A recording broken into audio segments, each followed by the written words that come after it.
जड़े शिक्षयित्री थिले से थिले भारी कड़ा और चरम सत्यवादी। से कहते अप्रिय हेले मध्य सर्वदा सत कुह। जदि कौनसी पिला सत कहु नथिले शिक्षयित्री जनक तांकु कठोर दंड दउथिले। थरे से पढ़ाउथिबा बेले जड़े अपरिचित लोक आसी पहुँचिले। से श्रेणी भितर को पशि जाई कहिले, आपणक भली जड़े कला मचमच असुंदर लोक कौन शिक्षयित्री होई पारे? आपणको देखिला पिलाए डरी जिबे। ता सहित आपणक गध सुलभ गला। आपणको ए वृत्ति देला किए? शिक्षयित्री जनक एभली किछि शुणिबे बोली आशा करि नथिले। से बिगिड़ी गले।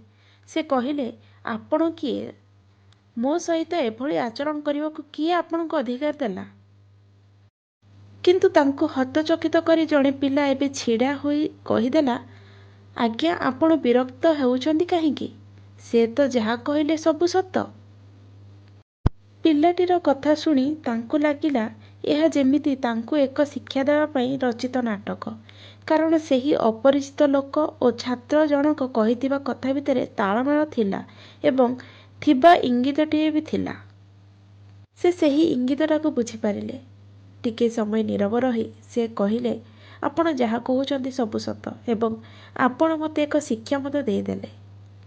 ताहा हेला अप्रिय सत कहिबा ठारू अधिक महत्वपूर्ण होउछि अप्रिय सत शुणी करी भी सहिबा। अप्रिय सत कहिदेबाटा सहज, किंतु शुणी सहिबाटा कष्ट। अप्रिय सत शुणी सहिबार अर्थ धैर्य शक्तिर परीक्षा।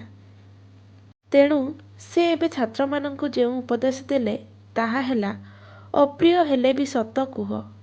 आउ केही तुमको अप्रिय सत कहिले शुणी करी ताकु सहिबा और स्वीकार करिबा मध्य शिख। बेले बेले अप्रिय सत्यटी स्वीकार करिगले एहा आमर प्रगतिर आईना होई थाए। आशा करुछि कहानीटी आपण मानंकु भल लागिथिबो। जदि भल लागिछि लाइक, शेयर और सब्सक्राइब करियाको जमा भूलिबेनी। भिडियोटी को देखिथिबारु धन्यवाद।